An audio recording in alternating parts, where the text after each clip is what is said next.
ಗ್ರಾಮೀಣ ಮಹಿಳೆಯರು ಹಣಕಾಸು ಸಂಸ್ಥೆಗಳಿಂದ ಪಡೆಯುವ ಸಾಲವನ್ನು ಕೃಷಿ, ಗೃಹ ಕೈಗಾರಿಕೆ, ಕರಕುಶಲ, ಸ್ವಯಂ ಉದ್ಯೋಗ ಸೇರಿದಂತೆ ಉತ್ಪಾದಕ ಚಟುವಟಿಕೆಗಳಿಗೆ ಬಳಸಿಕೊಂಡು ಆರ್ಥಿಕವಾಗಿ ಸ್ವಾವಲಂಬಿಗಳಾಗಬೇಕು ಎಂದು ತಹಸೀಲ್ದಾರ್ ಸದಾಶಿವ ಮಕ್ಕೋಜಿ ಹೇಳಿದರು. ಬೈಲಹೊಂಗಲ ನಗರದ ಗಣಾಚಾರಿ ಕಲ್ಯಾಣ ಮಂಟಪದಲ್ಲಿ ಶನಿವಾರ ಕ್ರೆಡಿಟ್ ಆಕ್ಸೆಸ್ ಗ್ರಾಮೀಣ ಸಂಸ್ಥೆ ಆಯೋಜಿಸಿದ್ದ ಸಾಮಾಜಿಕ ಆರ್ಥಿಕ ಅಭಿವೃದ್ಧಿ ಕಾರ್ಯಾಗಾರವನ್ನು ಉದ್ಘಾಟಿಸಿ ಅವರು ಮಾತನಾಡಿ, ಸಾಲದ ಹಣವನ್ನು ಬೇರೆ ಉದ್ದೇಶಗಳಿಗೆ ಬಳಸದೆ ಆದಾಯ ತರುವ ಉದ್ಯಮಗಳಲ್ಲಿ ಹೂಡಿಕೆ ಮಾಡಬೇಕು. ನಿಗದಿತ ಅವಧಿಯಲ್ಲಿ ಕಂತುಗಳನ್ನು ಪಾವತಿಸುವ ಮೂಲಕ ಉತ್ತಮ ಸಾಲಗಾರರಾಗಿ ಗುರುತಿಸಿಕೊಳ್ಳಬೇಕು ಎಂದು ಅವರು ಸಲಹೆ ನೀಡಿದರು. ಮುಖ್ಯ ಅತಿಥಿಯಾಗಿ ಭಾಗವಹಿಸಿದ್ದ ವೈದ್ಯ ಡಾ.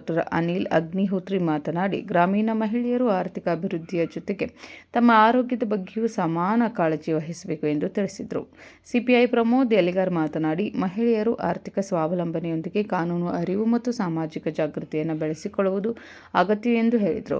ಕ್ರೆಡಿಟ್ ಆಕ್ಸೆಸ್ ಗ್ರಾಮೀಣ ಸಂಸ್ಥೆಯ ವಿಭಾಗೀಯ ವ್ಯವಸ್ಥಾಪಕ ಆನಂದ್ ಲಮಾನಿ ಮಾತನಾಡಿ, ಕ್ರೆಡಿಟ್ ಆಕ್ಸೆಸ್ ಗ್ರಾಮೀಣ ಲಿಮಿಟೆಡ್ ದೇಶದ ಪ್ರಮುಖ ಮೈಕ್ರೋ ಫೈನಾನ್ಸ್ ಸಂಸ್ಥೆಯಾಗಿದ್ದು ಆರ್ಥಿಕ ಹಾಗೂ ಸಾಮಾಜಿಕ ಹಿಂದುಳಿದ ಮಹಿಳೆಯರ ಜೀವನ ಮಟ್ಟ ಸುಧಾರಣೆಗೆ ನಿರಂತರವಾಗಿ ಕಾರ್ಯನಿರ್ವಹಿಸುತ್ತಿದೆ ಎಂದು ತಿಳಿಸಿದರು. 1993ರಲ್ಲಿ ಬೆಂಗಳೂರಿನಲ್ಲಿ ಆರಂಭವಾದ ಸಂಸ್ಥೆ ಇಂದು 16 ರಾಜ್ಯಗಳು ಹಾಗೂ 1 ಕೇಂದ್ರಾಡಳಿತ ಪ್ರದೇಶದಲ್ಲಿ 2236ಕ್ಕೂ ಹೆಚ್ಚು ಶಾಖೆಗಳ ಮೂಲಕ ಸೇವೆ ಸಲ್ಲಿಸುತ್ತಿದ್ದು ಸುಮಾರು 22,000 ಸಿಬ್ಬಂದಿಗಳೊಂದಿಗೆ ಲಕ್ಷಾಂತರ ಕುಟುಂಬಗಳಿಗೆ ಆರ್ಥಿಕ ನೆರವು ನೀಡುತ್ತಿದೆ ಎಂದರು.